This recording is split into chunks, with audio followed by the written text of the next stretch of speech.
ಏನ್ ಗೊತ್ತಾ, ECG ಒಂಥರ ಹಾರ್ಟಿನ ಕನ್ನಡಿ ಇದ್ದೆ.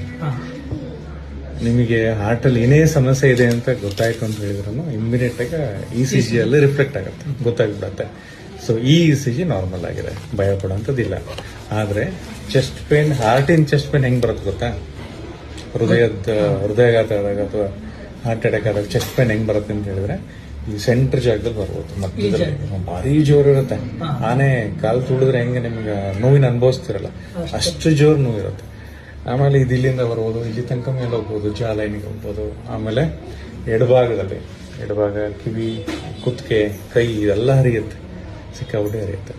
ಅದು ಭಾರಿ ಜೋರು ಇರುತ್ತೆ, ನೋವು ತಡ್ಕೊಳಕ್ಕಾಗಲ್ಲ ನಿಮಗೆ.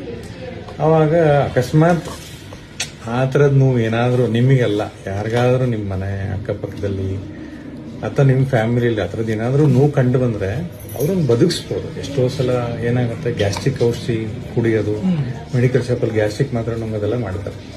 ಅದು ಮಾಡ್ಕೊಂಡು ಜೀವಕ್ಕೆ ತೊಂದರೆ ಮಾಡ್ಕೊತಾರೆ. ಅದ್ರ ಬದಲಿಗೆ ಒಂದು ಬರೀ ಎಷ್ಟು 40-50 ಪೈಸೆದು ಒಂದು ಮಾತ್ರೆ ಸಿಗುತ್ತೆ, ಆಸ್ಪ್ರಿನ್ ಅಂತ, ಡಿಸ್ಪ್ರಿನ್ ಅಂತ ಬರುತ್ತೆ, 225 mg. ಇಲ್ಲಾಂದ್ರೆ ಎಕೋಸ್ಪ್ರಿನ್ ಅಂತ ಬರುತ್ತೆ. ಡಿಸ್ಪ್ರಿನ್ ಸಿಕ್ಕಿಲ್ಲ ಅಂದ್ರೆ ಎಕೋಸ್ಪ್ರಿನ್ 150 mg ಸಿಗುತ್ತೆ.